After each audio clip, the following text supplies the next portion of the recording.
नमस्कार, बहुत स्वागत है आप सभी का। मैं हूं आपके साथ नैना यादव लेकर हाजिर हूं हमारा खास शो पूछता है इंडिया।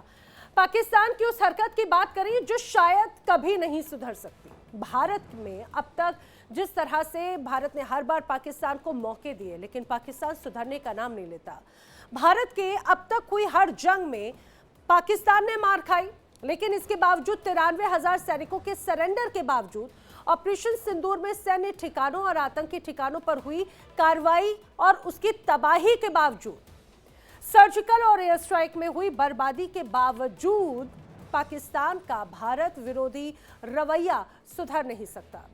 पाकिस्तान के हुक्मरानों को जब भी जनता का डर सताता है, उन्हें अपनी सेना में जोश भरने की खोखली कोशिश करनी होती है, तो भारत का नाम ले लेते हैं, अपने भारत विरोधी सुर तेज कर देते हैं और एक बार फिर से वही हुआ।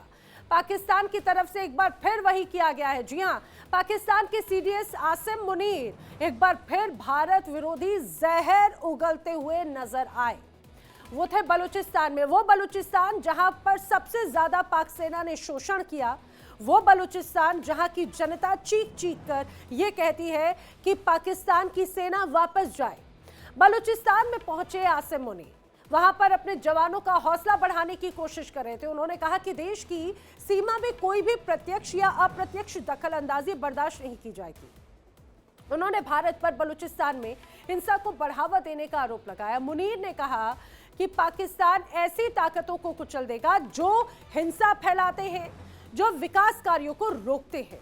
अब खबर है कि बलूचिस्तान में पाकिस्तान की सेना की जो स्थिति है वो बहुत कमजोर है, इसमें कोई शक नहीं। अगर मैं बीएलए के लड़ाकों की बात करूं तो लगातार पाकिस्तान के जो सुरक्षा बल हैं वो यहां पर हमला करते रहते हैं और बलूचिस्तान की जो जनता है वो लगातार पाकिस्तान की सेना के खिलाफ नाराजगी जताते रहे हैं। और समझिए, ऐसे हालात में उस इलाके पर पाक सेना का नियंत्रण कमजोर ना पड़े, ये कोशिश कहीं ना कहीं आसिम मुनीर की है, क्योंकि यहां पर जिस तरह से पाकिस्तान की सेना ने बलूचिस्तान में लोगों का उत्पीड़न किया, लोगों को प्रताड़ित किया, अब उसी बलूचिस्तान की आवाम पाकिस्तान की सेना के खिलाफ झंडे बुलंद कर रही है, अपनी आवाज बुलंद कर रही है और यहां पर स्थिति कमजोर होती नजर आती है। और इसी वजह से अब आसिम मुनीर पहुंचे बलूचिस्तान, पाकिस्तान की सेना का हौसला बढ़ाने की कोशिश करते हुए।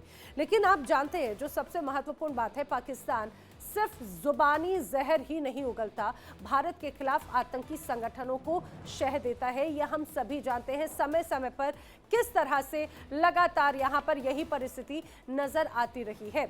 और आप इसको ऐसे समझिए, बलूचिस्तान की जनता नाराज क्यों है? बलूचिस्तान की जनता कहती है कि हमेशा पाकिस्तान के हुक्मरानों ने, यहाँ के सेना अध्यक्षों ने, पाकिस्तान की सेना ने बलूचिस्तान की छाती को चीरकर वहां का पानी, वहां का खून, वहां की सारी संपदा वहां से ली और उसका फायदा खुद उठाया, लेकिन बलूचिस्तान की जनता को नहीं दिया। अब आप ये समझिए, बलूचिस्तान की जनता इसीलिए परेशान होती है कि बलूचिस्तान सबसे ज्यादा समृद्ध हिस्सा है पाकिस्तान का, केपीके सबसे समृद्ध हिस्सा है पाकिस्तान का, लेकिन पाकिस्तान की सेना और हुक्मरानों को अभी तक उनकी चिंता नहीं हुई। वहां से पैसा कमाते हैं और भेज देते हैं पाकिस्तान के दूसरे प्रांतों में या फिर अपनी जेबों में, और इसी बात को लेकर नाराजगी हमेशा जताई जाती है। और वहां पर बीएलए, बीएलएफ से तमाम अलग अलग संगठन, अलग अलग फ्रंट अब विरोध जताते हैं।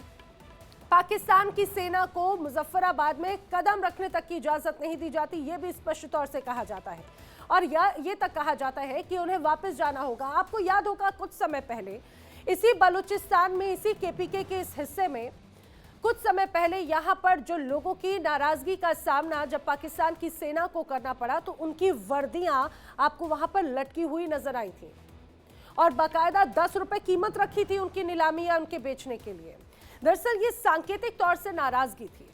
अब आप ये समझिए, पाकिस्तान की सेना के सामने कई तरह के खतरे मौजूद हैं, या यूं कहा जाए कि मुनीर के पास में हर मोर्चे पर वो घिरते हुए नजर आते हैं। बलूचिस्तान के लोग पाकिस्तान सरकार से नाराज हैं। यहाँ पर हम देखते हैं कि बलोच आर्मी जो है वो लगातार विरोध जताती रही है और जिस रूप में यहाँ पर बड़े स्तर पर प्रदर्शन नजर आते हैं, उससे तो यही नजर आता है कि बीएलए, यहाँ पर मौजूद बीएलएफ, दूसरी तरफ अलग अलग हिस्सों में पाकिस्तान जो घिरा हुआ है उसमें किस रूप में लगातार उनकी चुनौतियां बढ़ती हैं। सिर्फ बीएलए या बीएलएफ नहीं, टीटीपी भी लगातार इसी रूप में उनकी चिंता बढ़ाते हुए नजर आती है। दूसरी तरफ हम देखते हैं कि अफगानिस्तान की तरफ से भी ऐसी ही तस्वीर नजर आती है। अफगानिस्तान, तालिबान, यहां पर इसी तरह की स्थिति बनती हुई नजर आती है। और वहीं जैसा मैंने आपको बताया कि यहां पर चाहे बात खैबर पख्तूनख्वा की हो, चाहे बात बलूचिस्तान की हो, इसी तरह से तनाव लगातार देखने को मिलता है। खैबर पख्तूनख्वा के भी लोग पाकिस्तान से नाराज हैं। तहरीक तालिबान, पाकिस्तान की सेना के बीच संघर्ष अक्सर होते हैं। पाक सेना यहां पर लोगों पर अत्याचार करती है, ये आरोप यहां के लोगों के हैं। अफगानिस्तान का मैंने जिक्र किया, अफगानिस्तान और पाकिस्तान के रिश्ते तनावपूर्ण हैं। पाकिस्तान तालिबान पर टीटीपी को बढ़ावा देने का आरोप लगता है। हालांकि अफगानिस्तान हमेशा से पाकिस्तान के आरोपों को नकारता रहा है। इतना ही नहीं, पाकिस्तान या फिर अफगानिस्तान के बीच का तनाव, अफगानिस्तान की सरकार पाकिस्तान के साथ बॉर्डर यानी कि डुरून लाइन को भी नहीं मानता। ये अपने आप में एक चुनौती है। पाकिस्तान की सेना अफगानिस्तान पर अक्सर बड़े हथियारों से हमले भी करती है। रावलपिंडी की अगर मैं बात करूं, जो सबसे बड़ी चुनौती है पाकिस्तान आर्मी की, रावलपिंडी के अदियाला जेल में बंद इमरान खान के परिवार, उनके समर्थकों में पाकिस्तान सरकार और खास करके आसिम मुनीर के खिलाफ जमकर नाराजगी है। और ये लोग इमरान खान को अवैध रूप से सजा दिए जाने का आरोप लगाते हैं। तो टीटीपी का अलग एक तरह से बड़ा विरोध प्रदर्शन है। तो चारों तरफ से आसिम मुनीर घिरे हुए हैं, लेकिन इसके बावजूद वो कैसे झूठे खोखले वादे और हौसला बढ़ाने की कोशिश करते हैं। ऐसा लगता है पाकिस्तानी हुक्मरानों के जीवन का सिर्फ एक मकसद है, भारत के खिलाफ जहर उगलना। उन्हें जब जब जनता से डर लगता है, भारत के खिलाफ बयान दे देते हैं, जनता के दिलों में जगह बनाने की कोशिश करने लगते हैं।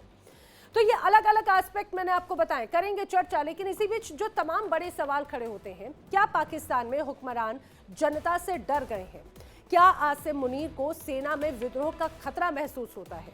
क्या बलूचिस्तान में पाक सेना पर बीएलए के लड़ाके भारी पड़ रहे हैं?